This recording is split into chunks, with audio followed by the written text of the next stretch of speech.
You are too beautiful and too unique to not let the world see you for who you are. Go out to the world and try new things.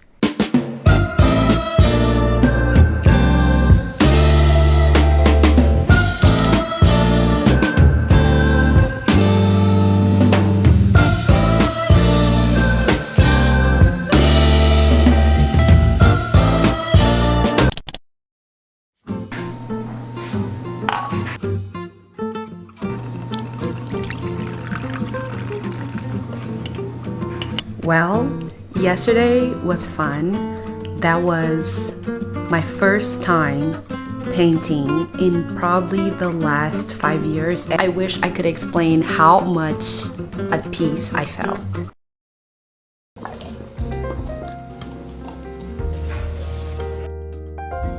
I'm really starting to love more and more to do these solo dates because they're just introducing me to a new world. Like, look at me coloring this book today.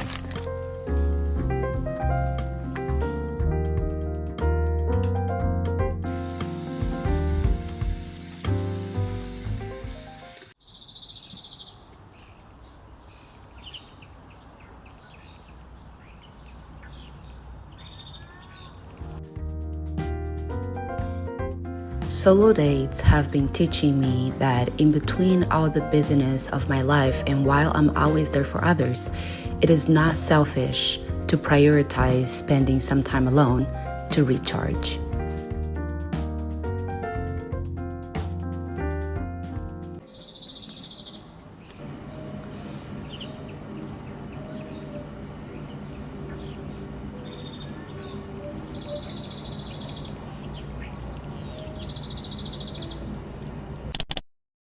This feels nice.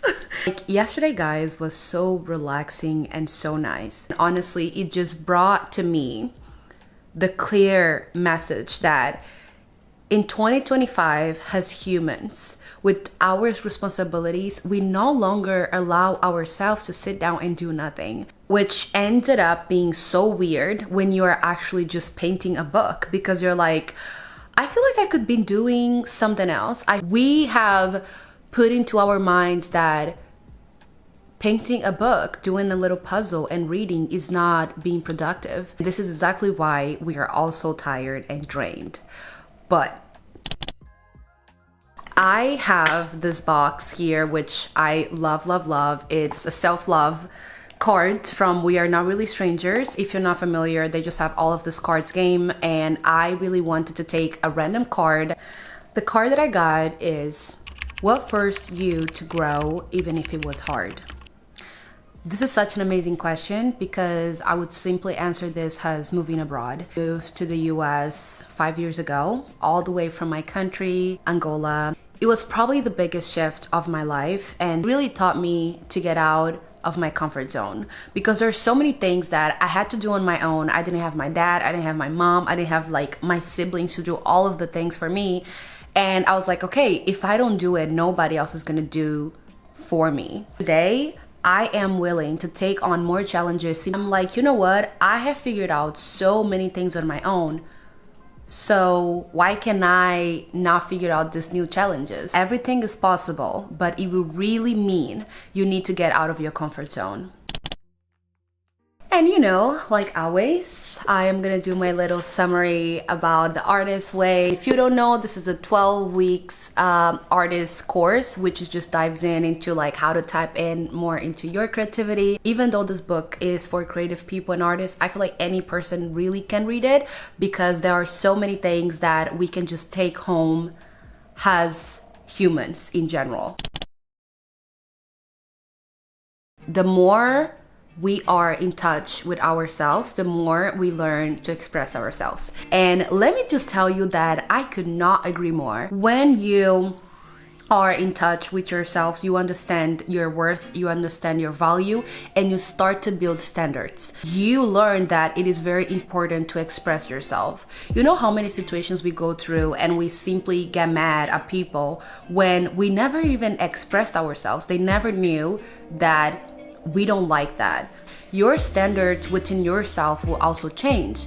And sometimes you know, you really need to update people. Like, consider this like an iPhone update, right? The same thing with us. As we grow, our mindset and our ideologies change all the time. And when we are shifting our standards, you know, maybe before you would tolerate your friends to let you know and invite you last minute, but now you no longer like to do last minute things. And when you don't express yourself while you are doing the shifts within yourself, you get so much into your head and you take things personal. We start to understand that life dynamic is not always roses and tulips, so keep that in mind. The next one that I loved a lot, benefit of writing and just overall when we use our productivity for creativity. I think as we get more of like social media and everything, we got so used to not using our brain for things that actually help to improve our brain health. FYI, I'm gonna get a little nerdy over here. A lot of us no longer write, a lot of us no longer paint. We are simply working, studying, you know, and I'm saying no longer write because even in schools now, you're either using an iPad or you are printing papers. And there's nothing wrong with that because even when I was still going to school last year, I would use iPads. Writing does have a really powerful impact in our brain. It doesn't only help with stress relief, but it also helps with improving our memory. The more we stop writing and the more we start doing activities that directly impact our creative side of our brain, we are actually teaching our brain to lose the capacity to do those things. These are the things that stimulate our memory and stimulate our creativity. And yesterday when I was painting, I had a moment where I was just like, this is so nice. Our lives are so busy already that these little activities help our brain to do nothing but simply be in the moment. And what's happening is we are using our minds and our brains 80% of the time to think and to find solutions. But when are you allowing your brain to simply relax? You know, I was talking to a friend the other day and I motivated her to go ahead and take a dancing class. And she was like, oh my gosh, it's just so hard. Like, I just don't have the patience to learn new things anymore. It's very interesting because we all got into this fear of trying new things because we no longer have the patience to learn new things. That's where the beauty of life is at. In adulthood, we want to look for little things that bring us the little joys, and it is in trying new things. And we are so used to only be productive for work, for something that is related to friends. When are you allowing your brain to simply solve something that is not related to your life, that is not related to your work, but it's like, okay, we are just doing this for doing. You are too beautiful and too unique to not let the world see you for who you are. Go out to the world and try new things. Every time you try something new, you learn something about yourself. Not only that, but you understand that you are capable of doing so many things. And while this is not goals related, while this is not about success, it's about you getting comfortable with doing something new. The little things are really the big things that help us to understand that we are allowed to try something new.